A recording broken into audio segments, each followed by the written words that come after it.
Hello listeners, कैसे आप सभी। मैं मिस सन्मू और आज हम सुनने वाले हैं प्रिटेंड टू लव यू का नेक्स्ट पार्ट। तो चलिए शुरू करते हैं। मैं कोशिश करूंगी कि ये वीडियो दुर्गा पूजा खत्म होने से पहले मैं पोस्ट कर दूं और उसके बाद दुर्गा पूजा के बाद मैं दोनों चैनल में फिर से एक्टिव हो जाऊंगी। अभी मैं वीडियो पोस्ट नहीं करने वाली हूँ, बहुत सारे काम होते हैं हमारे यहाँ, तो वो करने जाना है, इवन घूमने भी जाना है, तो टाइम नहीं मिलेगा मुझे। इसी वजह से मैं पहले ही सॉरी बोल देती हूँ।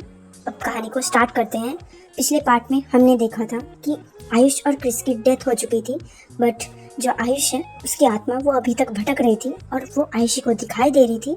और उसकी जो बेबी वो एक लड़का है, मतलब बेबी बॉय जो था, वो उसे टच भी कर पा रहा था। हम देखते हैं सिड के साइड। सिड वो पागलों के जैसा बिहेव कर रहा था, वो कुछ भी मानने के लिए रेडी भी नहीं था। वो एकदम पागल हो चुका था, कह सकते हैं हम। वो आउट ऑफ कंट्रोल हो चुका था, मेंटली अनस्टेबल कंप्लीटली, और उसे बांध के रखा गया था एंड उसे बेहोश करके रखा हुआ था। और बेहोशी के साथ साथ उसे बांधा भी गया था। वहाँ पर आयुष की सोल वो आती है एंड उसके पास उसके बेड के बगल पे बैठ जाता है। देन वो उसको टच करने की कोशिश करता है, बट वो उससे टच नहीं हो रहा था। उसे पता नहीं क्यों उसका बस स्निफ ही उसे थोड़ी देर तक देखता है और बस टच करने के प्रिटेंड करता है। और ऐसे ही वो उसे टच कर रहा था, मतलब प्रिटेंड कर रहा था, और वो उसके आंखों में जैसे आंसू आने लगे हैं, बट उसके आंखों से आंसू आते नहीं।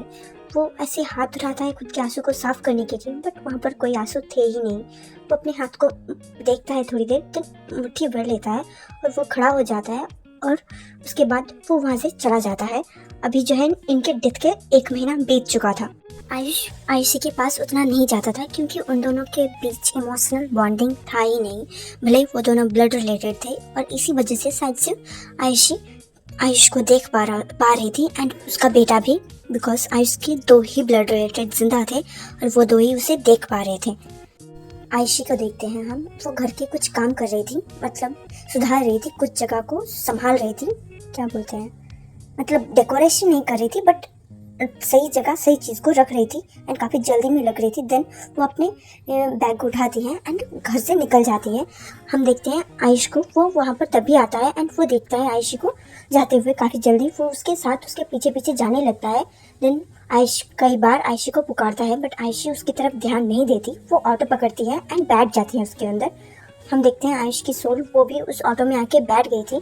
देन आयुषी उसे देख के चौंक जाती है क्योंकि पिछले 1 महीने में उसने बस उसी दिन आयुष को देखा था, उसके बाद से नहीं देखा था।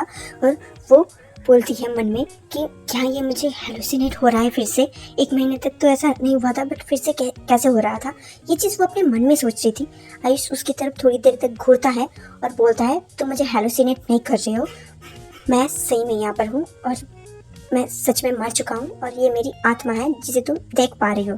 ये सुन के आयुषी थोड़ा सा चौंक जाती है एंड वो थोड़ी देर तक ऑटो ड्राइवर की तरफ देखती है और इग्नोर करने की कोशिश कर रही थी आयुष को, बट आयुष बार बार उससे बात करने की कोशिश कर रहा था क्योंकि और कोई है ही नहीं जिससे वो बात कर सकता था। आयुषी वो उतर जाती है एंड देन वो काफ़ी जल्दी चलने लगती है। आयुष उसको मैच करते हुए उसके पीछे पीछे ही आ रहा था। आयुषी एक जगह जाके अंदर चली जाती है। वो उसका ऑफिस था और काम करने के लिए वो चली गई थी। मतलब ये ऑफिस भी सुवर्णा ओन करती थी और उसी ने जॉब दिया था आयुषी को। आयुषी अंदर जाती है एंड वो अपने डेस्क पे बैठ जाती है। सभी लोग वो काफ़ी शोक मना रहे थे कि हाँ उसके साथ बहुत कुछ बुरा हुआ, मतलब क्रिस को जो लोग भी जानते थे वो उसे भाभी पुकार रहे थे या फिर कोई आयुषी भी पुकार रहा था, ऐसा भी था। वो दोनों वो दोनों नहीं, सभी लोग उसके साथ घुलने मिलने की कोशिश कर रहे थे और शोक मना रहे थे क्रिस के जाने का। आयुषी वो भी काफ़ी दुखी हो जाती है, अपने डेस्क में जाके बैठती है, अपने बैग को रखती है। आयुष वो फिर से उससे बात करने की कोशिश कर रहा था।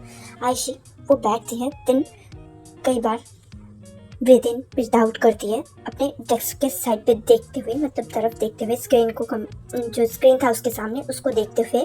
देन वो अपने मन में ही बोलती है शांत हो जाओ आयुषी, शांत हो जाओ। बट जो है आयुष फिर भी उसे देख पा रही थी वो आयुष को। देन वो बोलती है कि ये मुझे क्यों दिखाई दे रहा है, हम दोनों के बीच तो इतना अच्छा वाला इमोशनल बॉन्डिंग भी नहीं है, बस मैंने बड़े होने के बाद उसे एक बार देख लिया और क्यों मेरा मेल वर्जन मेरे आसपास घूम रहा है। ये सुन के आयुष वो बोलता है मैंने तुम्हें तब भी बोला था कि मैं कोई हेलोसिनेशन नहीं हूँ, ये मेरा सोल है जो तुम्हें दिख रहा है। मुझे नहीं पता कि मैं यहाँ से क्यों नहीं जा पाया और क्यों मैं स्टक हो गया हूँ यहाँ पर। और ये बोल के वो उसके टेबल के ऊपर चढ़ जाता है एंड बैठ जाता है। आयुषी वो उसकी तरफ थोड़ी देर तक सकी भरी नज़रों से देखती है, देन बोलती है, क्या सच में तुम मेरे हेलोसिनेशन नहीं हो? आयुष वो बोलता है, अच्छा तुम्हारा बेटा वो मुझे छू पा रहा है और फिर भी तुम बोल रहे हो कि मैं हेलोसिनेशन हूँ। ये सुन के आयुषी वो थोड़ी देर सोचती है और बोलती है, हाँ तुम सही बोल रहे हो। देन आयुष वो नीचे उतर जाता है और बोलता है, देखो मुझे तुम्हारी मदद चाहिए और मुझे यहाँ से आज़ाद होना है, मैं यहाँ पर ऐसे स्टक होकर नहीं रह सकता हूँ। ये सुन के आयुषी वो बोलती है, पर मैं तुम्हारे बारे में कुछ भी नहीं जानती हूँ। हम दोनों ने बचपन साथ में गुजारे हैं, मुझे पता है, तुम मुझे याद भी थे, पर तुम चले गए थे अपने अडॉप्टेड पेरेंट्स के साथ और फिर तुमने कभी भी मेरे बारे में नहीं सोचा और ना ही तुम मुझसे कभी मिलने आए। ये सुन के आयुष वो बोलता है, मुझे पता है, पर मैं अपने अडॉप्टेड पेरेंट्स के साथ बहुत दूर चला गया था। उसके बाद मुझे याद भी नहीं था कि मैं कौन से ऑर्फनेज से बिलोंग करता था। ये सुन के आयुषी बोलती है, अच्छा तो तुम तो अपने पेरेंट्स के साथ भी आ सकते थे, उन्हें तो पूछ भी सकते थे। ये सुन के वो थोड़ा सा मायूस हो जाता है एंड फिर से वो बैठ जाता है टेबल के ऊपर चढ़ के एंड बोलता है, पता है जब उन्होंने मुझे गोद लिया था, मतलब अडॉप्ट किया था, उसके बाद वो मुझसे बहुत प्यार करते थे, इतना प्यार करते थे कि मैं भूल भी गया था कि मैं सच में एक अनाथ हूँ जिनको उन्होंने गोद लिया है। बट 3 साल बाद जब उनके घर उनकी अपनी बेटी आई, उसके बाद से उन्होंने मुझे इग्नोर करना स्टार्ट कर दिया। हाँ उन्होंने मेरा पूरा खर्चा उठाया, इवन जेड से भी मैं उन्हीं की वजह से मिला। देन वो बोलता है कि उसके बाद जो है, जब मैंने उन्हें बताया कि मैं एक लड़के को पसंद करता हूँ, उसके बाद उन्होंने मुझे घर से निकाल दिया था। आयुषी वो चौंक जाती है एंड वो बैठी हुई थी रिलैक्स होके एंड खड़ी हो जाती है और बोलती है, तुम लड़के को पसंद करते हो? देन वो आसपास देखती है, उसने कुछ तेज से ही बोल दिया था एंड आसपास देखती है कि उसको जो है उसके सारे कलीग्स वो देख रहे थे। वो देख के वो नीचे बैठ जाती है एंड ऐसे प्रिटेंड करती है कि वो फ़ोन कॉल में किसी के साथ बात कर रही है।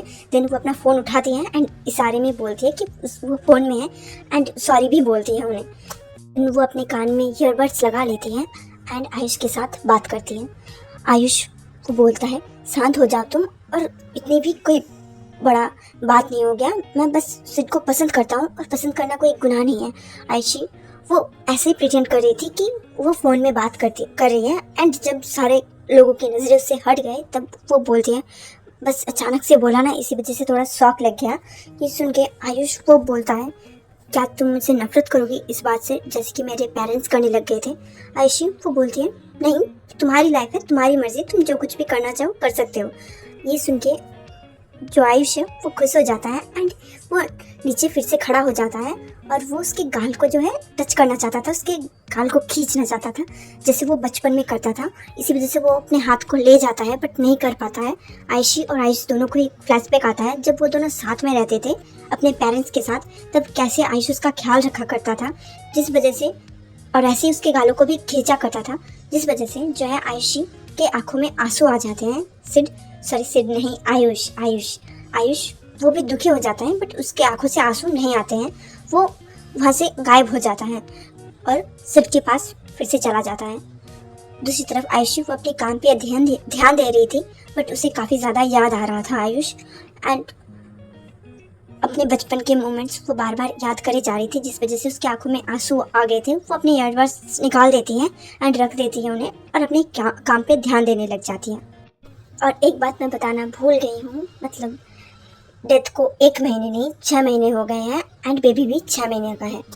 हम देखते हैं सिड के पास, सिड अभी सोया हुआ नहीं था, जगा हुआ था, बट वो अभी भी बंधा हुआ था, उसको बांध के रखा गया था और वो आयुष को सच में हेलुसिनेट कर रहा था और उसे वो देख पा रहा था।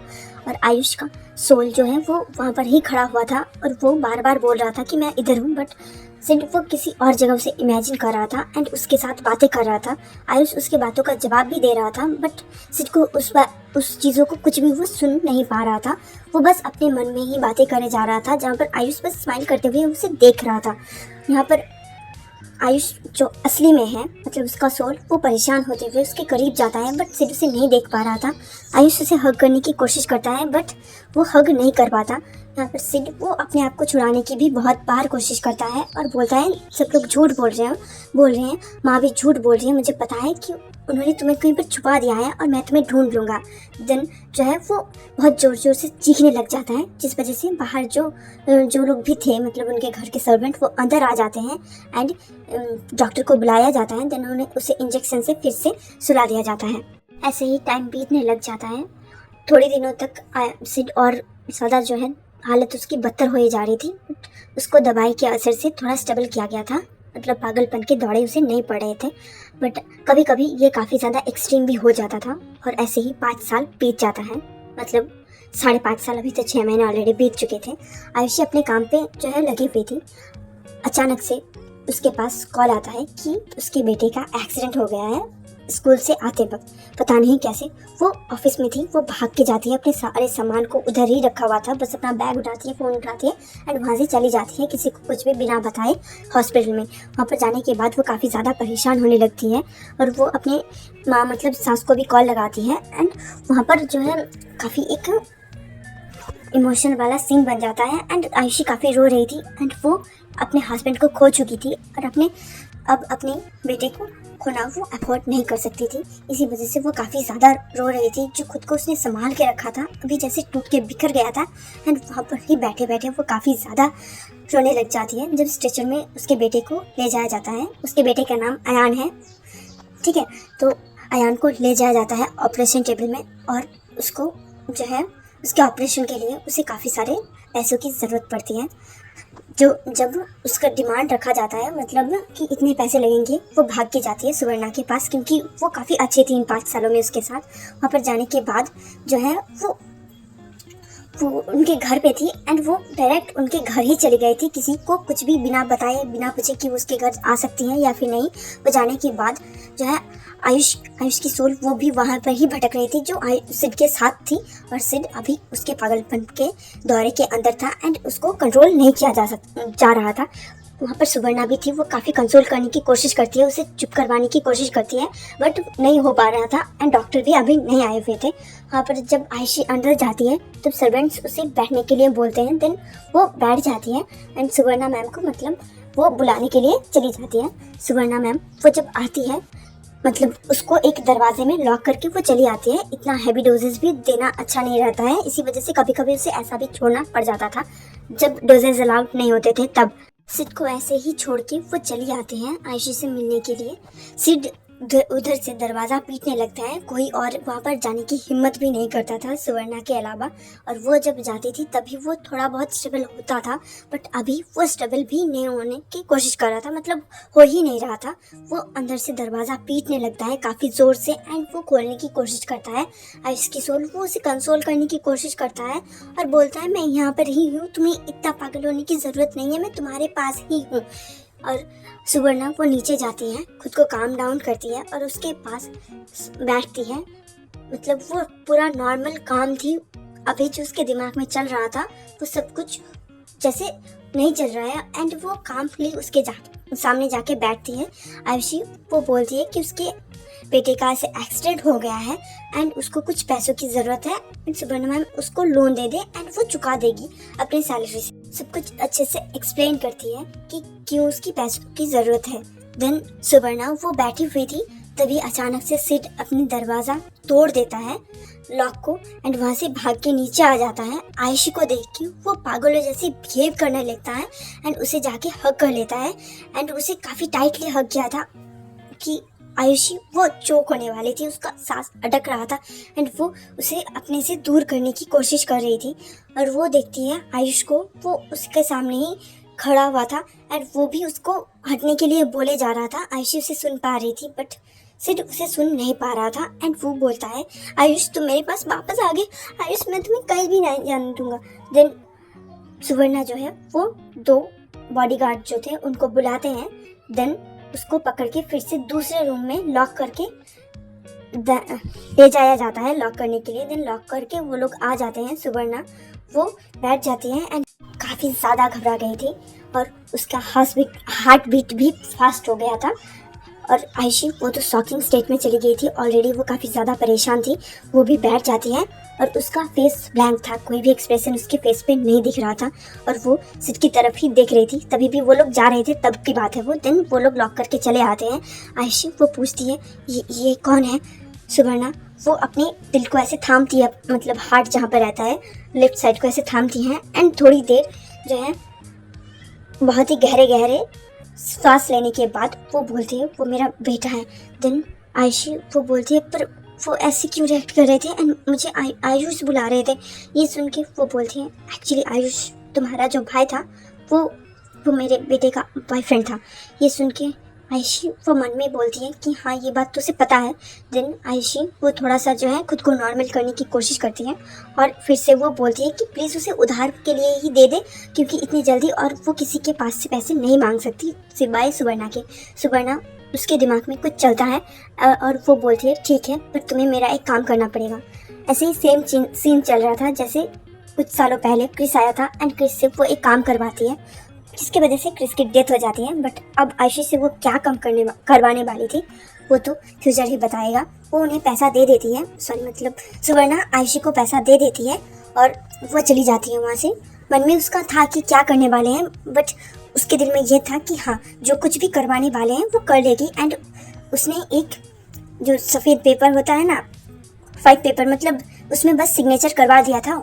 वो खुद टाइप करवाने वाले थे कि उसको ऐसा कॉन्ट्रैक्ट जो है वो करना पड़ेगा, मतलब वो कॉन्ट्रैक्ट कंप्लीट करे या फिर उसको कॉम्पेंसेशन देना पड़ेगा। देखते हैं हॉस्पिटल में अयान, उसके सर में चोट लगी थी, पैर में भी चोट लगी थी, इसी वजह से उसका सर जो है वो फट चुका था एंड उसका एक पैर टूट चुका था। हाथ में भी थोड़ा बहुत खरोंचें लगी थी और एक टांग में काफ़ी ज़्यादा चोट आया था एंड दूसरे टांग वो सही सलामत था, बट खरोंचें काफ़ी ज़्यादा आई थी एंड ब्लड लॉस भी काफ़ी ज़्यादा हुआ था। डॉक्टर्स ने उसे बचा तो लिया था बट वो कोमा में था। ऐसे ही कुछ दिन बीत जाता है। आयशी ना ही ऑफिस जाती है ना ही सुवर्णा से कुछ कांटेक्ट करती, वो बस अपने बच्चे के साथ हॉस्पिटल में रहती है।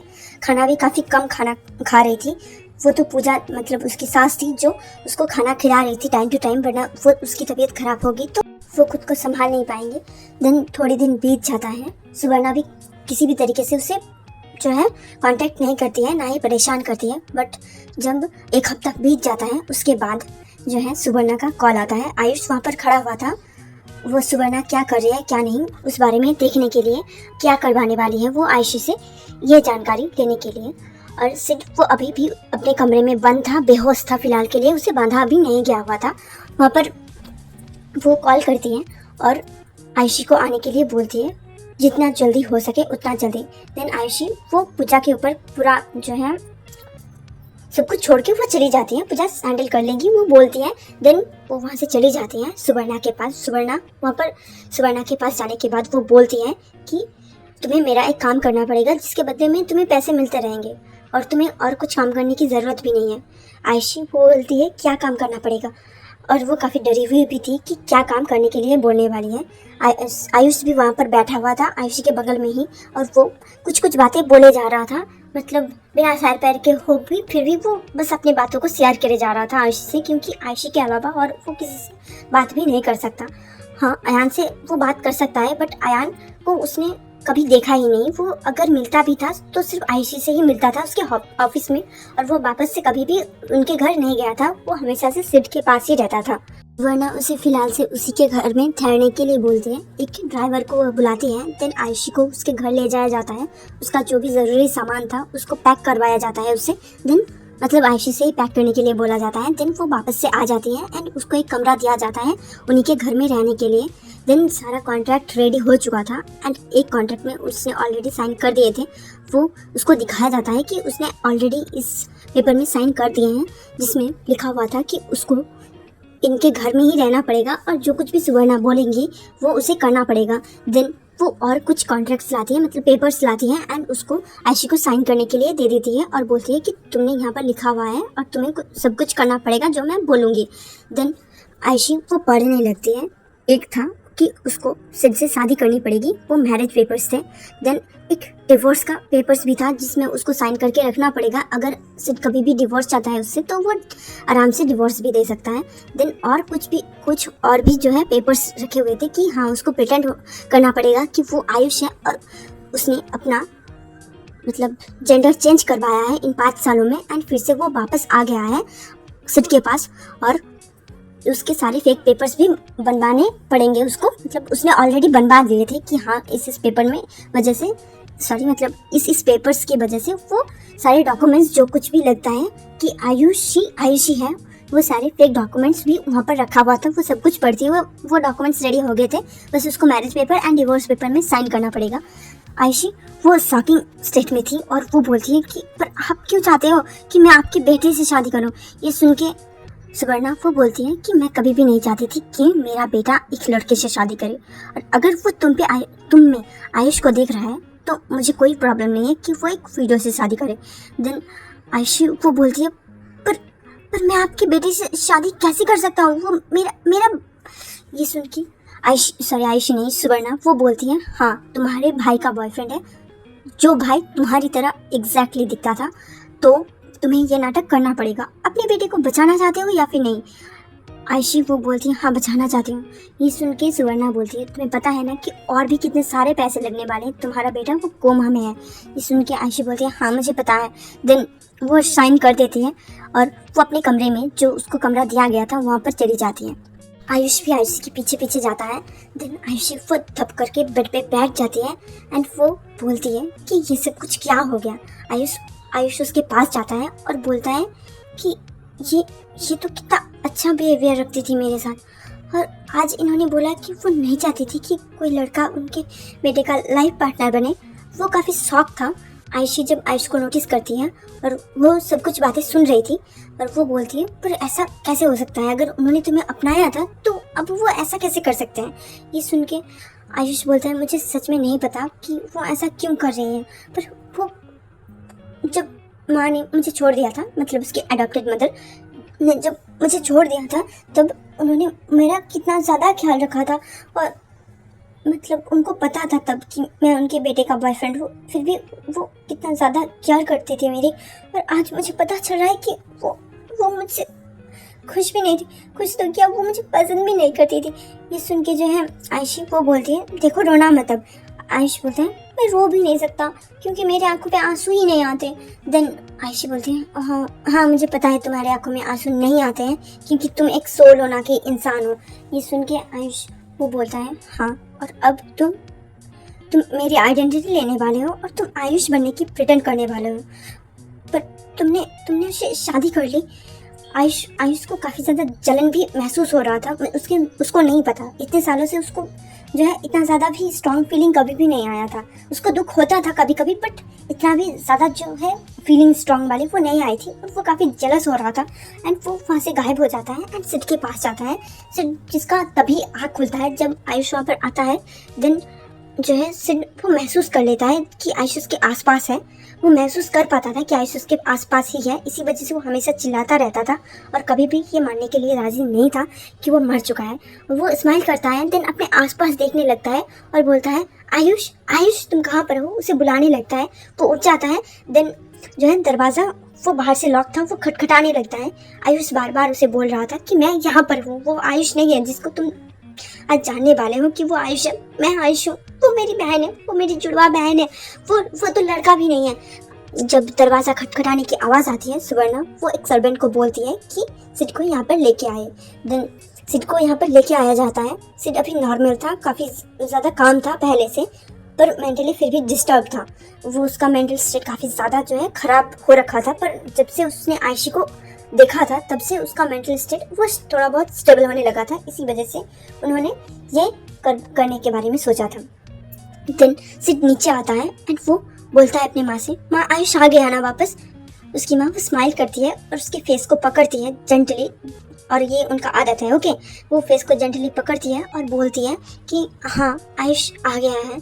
पर ये सुन इतना ही बोलती है और वो सिड वो एक्साइटेड होते हुए अपने माँ के हाथ को छुड़ा देता है एंड एक्साइटेड मतलब होके एक्साइटिंगली वो काफ़ी ज़्यादा जोर से आयुष को बुलाने लगता है, आयुष तुम कहाँ पर हो। ये सुन के आयुषी वो थोड़ी देर के लिए डर जाती है। फिर वो अपना दरवाज़ा खोलती है एंड नीचे देखती है। जब आयुषी को देखता है सिड, तब वो भाग के उसके पास चला जाता है। वो अपस्टेयर था एंड वो दौड़ के सीढ़ियों पे चढ़ता है एंड उसे हग कर लेता है काफ़ी टाइटली। आयुषी जिसे काफ़ी ज़्यादा अनकंफर्टेबल फील हो रहा था, क्योंकि उसको क्रिस के अलावा किसी ने भी ऐसे कभी भी हग नहीं कर रखा था, किया था, मतलब किसी भी लड़के ने उसे कभी भी ऐसे टच नहीं किया था क्रिस के अलावा। इसी वजह से जो है आयुषी वो उसको धक्का देने का मन कर रहा था, बट वो फिर भी वो आहिस्ता उसे छुड़वाती है एंड वो बोलते हैं हाँ क्या बोलना चाहते हो। सिड जो अभी मेंटली ठीक था एंड थोड़ा बहुत स्टेबल था, वो उसे ऊपर से नीचे तक देखता है एंड बोलता है पर आयुष तुम तुम तुम लड़की कैसे बन गए हो, मतलब तुमने लंबे बाल कर लिए एंड लड़कियों वाले कपड़े पहने हैं तुमने। ये सुन के आयुषी वो अपना सर झुका लेती है एंड नीचे से सुवर्णा वो बोलती है यही तो मैं तुम्हें बताना चाहती थी। एक्चुअली आयुष वो खुद को एक लड़की आइडेंटिफाई करता है, इसी वजह से उसने अपना जेंडर चेंज कर लिया और इसी वजह से वो भाग गया था और वो आज तुम्हारे पास वापस आ गया है। ये सुन के सिड वो उसे हक कर लेता है एंड रोने लग जाता है, उसकी आंखों से आंसू आने लगते हैं और वो बोलता है पर तुमने ऐसा क्यों किया, तुम्हें ऐसा नहीं करना चाहिए था ना, तुम तो एक लड़का थे ना, तुम लड़की कैसे बन गए, क्यों बन गए, तुम लड़का ही तो ठीक थे ना। आयुषी वो बोलती है कि पर मुझे तो बनना था, इसी वजह से मैं बन गया, क्या तुम्हें पसंद नहीं आया, क्या तुम मुझसे नफरत करने लगोगे इसके बाद। ये सुन के सिड वो बोलता है तुम कुछ भी हो, अगर तुम इंसान भी ना रहे ना फिर भी मैं तुमसे उतना ही प्यार करूँगा। आयुष जिसको ये बात उसके दिल पे जाके लगी एंड वो बोलता है अगर मैं इंसान भी ना रहा फिर भी तुम मुझसे इतना ज़्यादा प्यार करोगे, पर तुम मुझे पहचान क्यों नहीं रहे हो। ये सुन के जो है सिड थोड़ा सा बेचैन होने लगता है जैसे कि ये आयुष नहीं है। देन वो अपने सस्पिशियस भरे नज़रों से आयुषी को ऊपर से नीचे तक देखता है, जिस वजह से आयुषी थोड़ा सा नर्वस होने लग जाती है और वो बोलती है क्या क्या तुम मेरे साथ ब्रेकअप करना चाहते हो। ये सुन के जो है सिड वो कुछ भी नहीं बोलता है एंड वहाँ से चला जाता है। पिछले 5 सालों में ऐसा पहली बार हुआ है कि ऐसे नॉर्मली वो कुछ भी ऐसे बिना रिएक्ट किए कॉन्वर्सेशन के बीच वो ऐसे ही नॉर्मली वहाँ से चला जाए। सुवर्णा वो बोलती है देखो अभी तक तुम्हारे पेपर सबमिट नहीं हुए हैं, अगर वो तुम्हारे साथ नहीं रहना चाहता है तो मैं नहीं कर पाऊँगी और तुम मुझे पैसे वापस कर देना। आयुषी वो बोलती है ठीक है। देन वो अपने कमरे में वापस चली जाती है, सुवर्णा घर से ही निकल जाती है। आयुष वो सिड के पीछे पीछे जाता है एंड उसे काफ़ी जेलस भी फील हो रहा था कि आयुषी को वो ऐसे हग कैसे कर सकता है।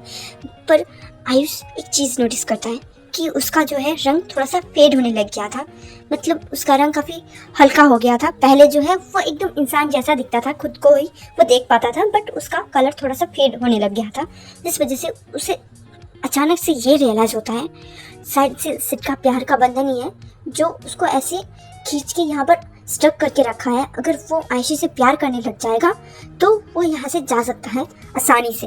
देन वो सिड के पीछे पीछे ही गया था, अब उसको जो है जलसी वो चीज़ चली गई थी एंड उसके मन में खुशी था एंड वो सिड के पास बिना टाइम वेस्ट किए वो आयुषी के पास जाता है एंड आयुषी वो उससे बात नहीं कर रही थी क्योंकि सिड ने उसके साथ काफ़ी रूडली बात करा था पिछली बार, इसी वजह से आयुष वो बोलता है आयुषी देखो मेरा रंग फेड होने लगा है।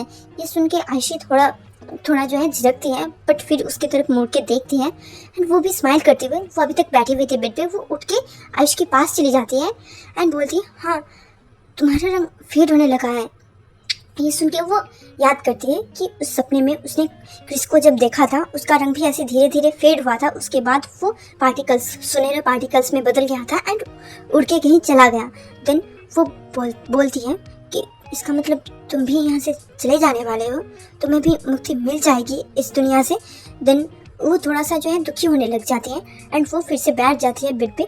आयुष उसके पास जाता है और बोलता है क्या तुम खुश नहीं हो कि मैं यहाँ से चला जाऊँगा, अगर मेरे भाग्य में हुआ, मेरे डेस्टिनी में हुआ तो मुझे फिर से बर्थ लेने की ज़रूरत नहीं है, और अगर नहीं हुआ तो मेरी रिवर्थ होगी। मुझे पता नहीं क्यों बट फीलिंग्स मेरे जो है उथल पुथल हो रहे हैं, काफ़ी ज़्यादा हो रहे हैं, जैसे कि पीरियड्स में लड़कियों के होते हैं मूड स्विंग्स ऐसे। और उसके बगल में ही बैठ जाता है वो। देन वो थोड़ी देर ऐसे कुछ इधर उधर की बातें करने लगते हैं। आयुषी वो पूछ लेती है अच्छा एक बहुत ही पर्सनल बात पूछूं क्या। आयुष वो बता हाँ पूछ लो, तुम मेरी बहन हो, तुम पूछ सकते हो कुछ भी। देन वो पूछती है अच्छा सिड और तुम रिलेशनशिप में थे राइट। देन वो अपने जो है थोड़ा सा झिझक रही थी और बोलती है अच्छा तुम दोनों के बीच वो सब भी हुआ था। ये सुन के आयुष उसका फेस वो लाल हो जाता है एंड वो बोलता है क्या क्या मतलब वो सब की मतलब क्या है तुम्हारा? ये सुन के आयशी बोलती है देखो भोला मत बनो, तुम्हें भी पता है और मुझे भी पता है कि किन सब की बातें मैं कर रही हूँ। ये सुन के आयुष वो काफ़ी शर्माते हुए मतलब बोलने ही वाला था, बट देन वो उठ जाता है खड़ा होके एंड बोलता है कि मैं इतना ज़्यादा शर्मा क्यों रहा हूँ। देन वो बोलता है हाँ हुआ था, हम दोनों बॉयफ्रेंड से एक दूसरे के लवर्स थे तो होगा ही ना। ये सुन के आयशी को बोलते हैं तुम अचानक से तुम्हारे ये मूड स्विंग्स होने का क्या मतलब है, तुम्हें तो पीरियड्स नहीं आते ना। ये सुन के आयुष वो फिर से बैठ जाता है और बोलता है पहली बात तो मैं एक सोल हूँ और अगर मैं इंसान भी होता स्टिल मैं एक लड़का हूँ, मुझे कैसे हो सकता है। देन आयशी बोलती हैं देखो वो तो मुझे पता है ऐसा होता ही होगा, वो तो मैं श्योर थी, बट एक बात मुझे और पूछनी है। एंड वो अपने जो है काफ़ी नर्वसनेस के साथ वो अपने दोनों हाथ को एक दूसरे के साथ पकड़ लेती हैं, मतलब एक हाथ से दूसरे हाथ को पकड़ लेती हैं एंड बोलती हैं, मतलब ये बोलते बोलते भी उसको काफ़ी ज़्यादा शर्मा रही थी। एंड वो पूछ लेती है कि अच्छा तुम टॉप थी या फिर बॉटम। ये सुन के आयुष वो अभी शर्मा भी नहीं रहा था, उसके फीलिंग्स जैसे धीरे धीरे गायब हो रहे थे एंड वो बोलता है अच्छा मैं टॉप था या फिर बॉटम, मुझे याद करने दो, काफ़ी वक्त हो गया ना। ये सुन के आयशी वो उसकी तरफ देखती है एंड बोलती है पहले तो तुम इतनी ज़्यादा शर्मा रही थी, अब तुम इतना ज़्यादा बोल्डली कैसे बात कर रहे हो। आयुष वो बोलता है शायद से मेरा जाने का वक्त हो गया ना, इसी वजह से मेरी फीलिंग्स भी जा रहे हैं। आयशी बोलती है ओ अच्छा ठीक है। आयुष थोड़ी देर सोचता है और बोलता है हाँ मुझे याद आ गया है, वो मेरा हस्बैंड था, मैं उसका वाइफ था। ये सुन के आयशी वो उसको काफ़ी ज़्यादा शर्म आ जाती है इस बात से एंड वो बोलती है अच्छा ठीक है, देखो तुम्हारे वो वाले शौक थे तो मुझे कोई प्रॉब्लम नहीं है इससे, तुम्हें अगर थोड़ी सी भी शंका है ना तो मैं ये चीज़ तुम्हें क्लियर कर देती हूँ। ये सुन के आयुष वो बोलता है ओ अच्छा ठीक है कोई बात नहीं है, बट मुझे लगता है कि सिड अगर मुझे भूल जाएगा एंड तुम्हारे करीब आ जाएगा या तो फिर वो मुझसे नफरत करने लग जाएगा तो तुम नहीं, मतलब आयुष बोल रहा है ना, मुझे थोड़ा सा गलती हो गई, आयुष बोल रहा है तो फिर मैं यहाँ से आज़ाद हो सकता हूँ। मुझे इस बात की रियलाइजेशन इतनी देर बाद क्यों हुई है, अगर पहले हो जाती तो मैं इतने दिनों तक यहाँ पर भटकता नहीं। ये सुन के आयशी वो खुश हो जाती है एंड बोलती है अच्छा इसका मतलब तुम यहाँ से जा सकते हो अगर वो तुमसे नफरत करने लग जाए या तो फिर मुझसे प्यार करने लग जाए। आयुष बोलता है हाँ शायद से नफरत वाला भी काम हो सकता है, क्योंकि अगर वो तुम्हारे क्लोज जाता है तो मेरा स्किन कलर वो फेड हो जाता है। देन वो बोलती है ठीक है मैं तुम्हारी पूरी मदद करूँगी। ऐसे ही टाइम बीतने लगता है, सिर्फ धीरे धीरे स्टेबल होने लग जाता है और उसको शक भी नहीं होता है फिर से कि आयुष ऐसे लड़की अचानक से बनने वाली बात उसके दिमाग में कैसे आई और उसने पहले क्यों नहीं बताया इस बारे में। देन सिड जो है वो उससे शादी भी कर लेता है, क्योंकि सिर्फ आयशी ने साइन करे हुए थे, सिड ने नहीं करे हुए थे। देन उनकी शादी भी हो जाती है ऐसे ही। और जो अयान था वो हॉस्पिटल में एडमिट था, उसको अभी भी होश नहीं आया हुआ था और वो जो है आयशी इस वजह से काफ़ी परेशान भी थी। वो कभी कभार जो है ऐसे चली जाती थी उसको विजिट करने के लिए, सॉरी कभी कभार नहीं, रोज़ ही सुबह वो विजिट करने के लिए जाती थी, 2 घंटे वहाँ पर बैठ के देन वो वापस से घर आ जाती थी। उस वक्त तक सिड सोता था, देन वो आने के बाद फिर से घर में अब वापस से रहने लग जाती थी। अभी भी वो दोनों जो है बेड शेयर नहीं कर रहे थे एक दूसरे के साथ, अभी फ़िलहाल से 6 से 7 महीने हो गए थे। देन एक दिन जो है सिड को बोलता है भले हम दोनों के मैरिज कागज़ों में हो चुके हैं, पेपर्स में हो चुके हैं, बट वो शादी करना चाहता है, रियल वाली शादी, मतलब जो है पूरे ट्रेडिशन के साथ। सुवर्णा उसके लिए हाँ बोल देती है। देन उन दोनों की शादी वो भी अरेंज होती है, काफ़ी इंटीमेट होती है, बहुत ज़्यादा लोगों को नहीं बुलाया जाता है। पूजा जो है उसको जो है खुशी थी, उसको पता था सब कुछ कि हाँ क्या क्या हो रहा है, आयशी को करना पड़ा है, बट ये नहीं पता था कि आयशी को ये जो है फोर्सफुली करना पड़ा है। उसको लग रहा था कि आयशी ने मूव ऑन कर लिया है एंड दूसरी शादी करने वाली है वो, और वो क्योंकि अयान को भी उसने नहीं छोड़ा था तो उसको दुख भी नहीं हो रहा था, उसको उल्टा खुशी हो रही थी एंड वो चाहता था कि हाँ उसकी दूसरी शादी हो जाए और वो भी उसमें शामिल होने के लिए आई हुई थी। देन वहाँ पर जो सिड के पेरेंट्स थे एंड दूसरी तरफ से पूजा वो आई हुई थी। जब उसने पहली बार के लिए सिड के फादर को देखा तो वो उसे थोड़ा बहुत पहचाना हुआ लग रहा था, मतलब जैसे वो पहचानती हैं बट उन्हें याद नहीं आ रहा था अच्छे से कि ये कौन है, क्योंकि उन्हें लग रहा था कि ये काफ़ी सालों पहले उन्होंने उनसे मतलब किसी तरह से उनका मिलना हुआ था, बट अब जो है काफ़ी उम्र हो गई उनकी, इसी वजह से वो उनसे पहचान नहीं पा रही थी अच्छे से। हाँ मतलब पास्ट वाली बात मैंने बताई थी क्या पिछले पार्ट में? मुझे याद नहीं आ रहा। अच्छा खैर, अगर नहीं बताई थी मैं बता दूं कि क्रिश और सिड वो दोनों हाफ ब्रदर्स हैं, उनके फादर सेम हैं। और सुवर्णा इसी वजह से क्रिश से उतना ज़्यादा जो है बदला लेने के लिए डेस्परेट थी। वो पसंद नहीं करती थी क्योंकि उनके हिसाब से पूजा एंड आनंद का अफेयर था, मतलब जो कि सच था। और पूजा को इस बारे में बिल्कुल भी नहीं पता था कि वो सुवर्णा से मैरिड है। एंड आनंद जो थे वो उन्होंने धोखा दिया था दोनों को ही। जब पूजा को पता चला था कि वो ऑलरेडी किसी के साथ मैरिड है, उनको ये भी नहीं पता था कि किसके साथ मैरिड है। जब उनको पता चला था तब वो छोड़ के चली गई थी। उसके 1 मंथ बाद उन्हें पता चला कि वो प्रेग्नेंट है। उन्होंने बेबी को रखने का सोचा क्योंकि उनको ज़िंदगी में और किसी आदमी पे भरोसा नहीं होने वाला था। इसी वजह से उनको एक सहारा चाहिए था जीने का, क्योंकि उनके पास भी कोई भी नहीं था। और सुवर्णा को वो पता चल गई थी कि हाँ पूजा के साथ, पूजा नाम की किसी लड़की के साथ उनके हस्बैंड का अफेयर है। एंड उन्होंने ही ये खबर पहुंचाई थी पूजा के पास कि वो ऑलरेडी मैरिड है। और पूजा को सुवर्णा के बारे में नहीं पता था कि सुवर्णा जो है वो आनंद की वाइफ है। जब आनंद को उन्होंने देखा तब पहली बार के लिए उनको उतना अच्छे से समझ में नहीं आया, बट थोड़ी देर गौर से देखने के बाद उनको याद आ गया कि ये तो उनके एक्स बॉयफ्रेंड है जो कि उनके साथ चीट कर रहे थे। मतलब ऑलरेडी उनकी वाइफ थी एंड एक्स्ट्रा मैरिटल अफेयर में वो पड़ गई थी उनके बीच में, जो कि उनको बिल्कुल भी पसंद नहीं आया। वो उनके डिग्निटी के खिलाफ थे, वो उनके आत्मसम्मान के खिलाफ थी। इसी वजह से वो उनको छोड़ के चले गए थे। पर वो किसी को भी वो वहाँ पर दिखाई नहीं देती। जब वो सब कुछ नोटिस करती है वो वहाँ से चली जाती है। आयशी भी उनको नहीं देख पाती। ऐसे ही उनकी शादी हो जाती है। रात में जो है सिड आयशी के करीब जाने की कोशिश कर रहा था। आयशी उसे काफ़ी बार मना करने की कोशिश करती है, बट उसके पास ऐसा कोई रीज़न नहीं था कि वो मना कर दे, क्योंकि उसके सिड के हिसाब से तो वो दोनों काफ़ी सालों से रिलेशनशिप में थे। एंड आज जाके उनकी शादी हुई है एंड ऑलरेडी उनके बीच ये सब कुछ कई बार हो चुका था। पर अभी जो है सिड को तो ट्रांसजेंडर के बारे में उतना ज़्यादा नॉलेज नहीं है और इसी वजह से जो है उनको शक भी नहीं हो रहा था। दिन वो आयशी के करीब बढ़ जाते हैं और उन दोनों के बीच इंटीमेसी होता है। नेक्स्ट डे हो जाते हैं। आयशी की नींद खुल जाती है सुबह सुबह। दिन वो नहाती है, दिन वहाँ से निकल जाती है। जाने के बाद वो अपने बेटे के हाथ को पकड़ के उसके मतलब वार्ड में एक स्टूल में बैठी हुई थी। उसके हाथ को ऐसे पकड़ के अपने गाल से जो है वो टच करके रखा हुआ था। दिन वो अपने बेटे को जो है दूसरे हाथ से उसके गालों को सहलाते हुए बोलती है, बच्चा तुम कब ठीक होगे? मम्मा बहुत कोशिश कर रही है, पता है कितनी ज़्यादा स्ट्रगल में है आपकी मम्मा, और आप ऐसे लेटे हुए हो, आप मदद नहीं करने वाले हो क्या मम्मा के? देन जो है थोड़ी देर वो ऐसे ही बैठे रहते हैं। थोड़ी देर बाद पूजा वो आती है। देन वो जो है देखती है आयशी को। देन वो बोलती है कि आयशी तुम यहाँ पर? आयशी बोलती है हाँ, मतलब वो उठ जाती है वहाँ से। देन बोलती है हाँ माँ, पर मैं यहाँ पर नहीं आ सकती हूँ क्या?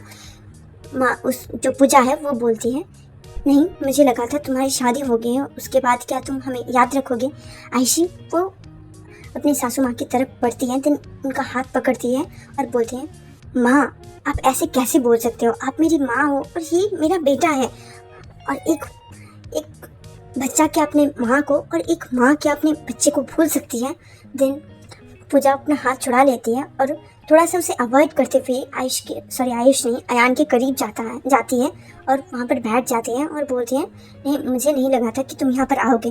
देन जो है वहाँ पर उसकी चादर वगैरह उसको सब कुछ ठीक ठाक करने लगती है। वहाँ पर जो है सब कुछ वो ठीक से रखने लगती है। आयुषी वो बोलती है क्या कर रही है माँ? मैं ऑलरेडी ठीक करके रख दिया है मैंने सब कुछ। पूजा वो बोलती है अच्छा ठीक है, पर तुमने शादी कर लिया है ऑलरेडी और तुम्हें यहाँ पर अब नहीं आना चाहिए। आयशी वो बोलती है पर आपको ऐसा क्यों लगता है कि मुझे यहाँ पर आना नहीं चाहिए? ये मेरा बेटा है, मैं अगर ख्याल नहीं रखूँगी तो कौन रखेगा? पूजा वो बोलती है मैं हूँ ना, मैं जिंदा हूँ तब तक तुम्हें ख्याल रखने की ज़रूरत नहीं है। देन वो बोलती है आयशी तुम्हें यहाँ से जाना चाहिए और अपने नए गृहस्थी को संभालना चाहिए। आयशी उसकी आंखों में आंसू आ जाते हैं और वो बोलती है आपको पता है माँ, मैं ये शादी नहीं करना चाहती थी, बट इस शादी के बदले ही अयान के बिल्स वो क्लियर हो रहे हैं। और वो सुन के पूजा वो शॉक हो जाती है और बोलती है क्या बकवास कर रहे हो? तुम उस लड़के को चाहते थे, इसी वजह से तुमने उससे शादी करी और अब ये जो है तुम बहाना मत बनाओ। ये सुन के आयशी रोने वाली शक्ल बन गई थी, उसकी आंखों से आंसू भी आ रहे थे। और वो बोलती है, माँ आपको झूठ लगता है, मैं ये सब कुछ अपने बेटे के लिए कर रही हूँ, किसी अपने मज़े के लिए नहीं। और मैं कहीं वो उस सिड से नहीं प्यार करती हूँ। देन वो बोलती है, फिर भी तुमने उससे शादी कर लिया और वो तुम्हारा हस्बैंड है, तुम्हें उसके पास ही रहना चाहिए और हमसे दूर हो जाना चाहिए। ये सुन के आयशी वो बोलती है, पर मुझे नहीं होना दूर, आप लोग मेरी दुनिया हो, आप लोगों को छोड़ के मैं नहीं जा सकती, वो मेरी रियल फैमिली नहीं है, आप लोग मेरी फैमिली हो। देन जो है पूजा बोलती है, अच्छा ठीक है। और वो जो है थोड़ी देर ऐसे ही जैसे अपने दिल को काफ़ी कठोर तरीके से उन्होंने संभाल के रखा है, पकड़ के रखा है। पर आयशी ये चीज़ जो है वो सहन नहीं कर पाती है और वो पूजा के गले लग जाती है। पहले पूजा उसको हग बैक नहीं करती, पर थोड़ी देर तक जब आयशी उसे हग करके रो रही थी तब पूजा उसको हग बैक कर लेती है और बोलती है, मत रो बच्चा। देन उसके पीठ को सहलाने लगती है और बोलती है, मुझे तुम्हें कुछ बताना है, तुम्हारे जिस लड़के के साथ शादी हुई है ना, ऐसी बोलती है, हाँ सिड के साथ शादी हुई है, क्या वो क्या बुरा लड़का है, वो अच्छा लड़का नहीं है। ये सुन के पूजा बोलती है, नहीं उसके बारे में तो मुझे नहीं पता, पर मुझे तुम्हें बताना है कि वो एक्चुअली उसके जो पापा हैं वही तुम्हारे हस्बैंड क्रिश उनके पापा हैं। ये सुन के आयशी वो काफ़ी ज़्यादा शॉक हो जाती हैं, 2 कदम वो पीछे चली जाती हैं एंड वो फिर से स्टूल में बैठ जाती है क्योंकि वो खुद को संभाल नहीं पा रही थी। और वो बोलती हैं, और इस बारे में क्या सुवर्णा मैम को पता है? पूजा उनकी आंखों में आंसू आ गए थे एंड वो भी थोड़ा आगे जाती हैं एंड उस बेड पे बैठ जाती हैं जहाँ पर अयान वो लेटा हुआ था और बोलती है कि मुझे नहीं पता कि उन्हें पता है कि नहीं, पर मुझे जितना पता है कि जब मैं उनके साथ थी तब वो ऑलरेडी मैरिड थे। मुझे ये बात नहीं पता थी कि वो मैरिड है और मुझे इस बात को बताने वाली भी कोई एक लेडी थी जो शायद से सुवर्णा है। ये सुन के आयशी वो बोलती है, मतलब क्या उनको पता था कि क्रिश उनका सौतेला बेटा है, उसके बाद भी उन्होंने इतनी सारी मदद की उनकी? और जो है ये सुन के पूजा बोलती है, मुझे नहीं पता, मुझे सच में कुछ भी नहीं पता। आयशी वो उसका फ़ोन जो है वो वाइब्रेट करने लगता है। उसने अलार्म सेट किया था कि हाँ इस वक्त में उसे यहाँ से निकलना है वरना वो लेट हो जाएगा एंड सिड उठ जाएगा। आयशी अपना फ़ोन उठाती है, उस अलार्म को बंद करती है और बोलती है, माँ मुझे जाना पड़ेगा। पूजा वो अभी भी शॉकिंग स्टेट में थी, उस स्टेट में मतलब उसको समझ में नहीं आ रहा था कि क्या हो रहा है क्या नहीं। और वो बोलती है, ठीक है जाओ। आयशी वहाँ से चली जाती हैं और मेरा दिमाग वो बंद पड़ चुका है और मैं नहीं बोल पा रही हूँ। मेरा जो है गले में दर्द हो रहा है, आई डोंट नो क्यों, शायद से मैं इतनी देर से बकबक कर रही हूँ इसी वजह से। आई होप आपको ये वाला पार्ट पसंद आया होगा क्योंकि मैं इसको और नहीं खींच सकती, ऑलरेडी 42 मिनट्स से ज़्यादा हो गया है। अगर आपको पार्ट पसंद आया तो वेट करना नेक्स्ट पार्ट का और वीडियो को लाइक कर देना। अगर तुम लाइक करोगे उतनी जल्दी नेक्स्ट पार्ट आएगा, मैं उतनी ज़्यादा ट्राई करूँगी। और अगर नहीं लाइक करोगे तो मैं डिले करने वाली हूँ दुर्गा पूजा के बाद। और अगर इसमें अच्छे खासे लाइक आ जाते हैं तो दुर्गा पूजा चलते चलते मतलब 3-4 दिनों में ही नेक्स्ट पार्ट आ जाएगा। और अगर नहीं लाना आपको तो कोई बात नहीं, ठीक है, कमेंट में भी बोल देना कि हाँ नहीं लाना आपको, नेक्स्ट पार्ट नहीं पसंद आ रहा है। पसंद आ रहा है तो भी बोलना है कि नेक्स्ट पार्ट जल्दी लाओ। अगर तुम लोग कमेंट्स करते हो तो नेक्स्ट पार्ट ड्रॉप कर दूंगी। अगर मैंने बना लिया तो मैं भी एक इंसान हूँ, बहुत ज़्यादा गधा मजदूरी कर रही हूँ मैं कुछ दिनों से और पैसा मैं कमा नहीं रही हूँ उससे। बस खाने को खाना मिलता है, पहनने को कपड़े मिलते हैं और सर के ऊपर एक छत है जो मेरी माँ मुझे प्रोवाइड करती हैं सब कुछ। और उनके अंडर मैं घर के सारे काम करने के बाद अभी तो फ़िलहाल के लिए कॉलेज की छुट्टी चल रही है। हाँ तो क्लाउड बर्स्ट हुआ नहीं था कोलकाता में, इसी वजह से 2 दिनों तक छुट्टी थी, उसमें भर भर के काम किया एंड मतलब क्लाउड बर्स्ट धूप आ रही थी हमारे घर में, इतनी ज़्यादा गर्मी हो रही थी उन दिनों में, मैं क्या ही बोलूँ। मैं कोलकाता में नहीं रहने वाली हूँ, मैं कहीं और रहती हूँ, कहाँ रहती हूँ वो मैं नहीं बताने वाली। हाँ अगर पसंद आए तो ज़रूर से लाइक करना बिल्कुल भी मत भूलना और चैनल को सब्सक्राइब करना भी मत भूलना। Thank you for watching, bye bye.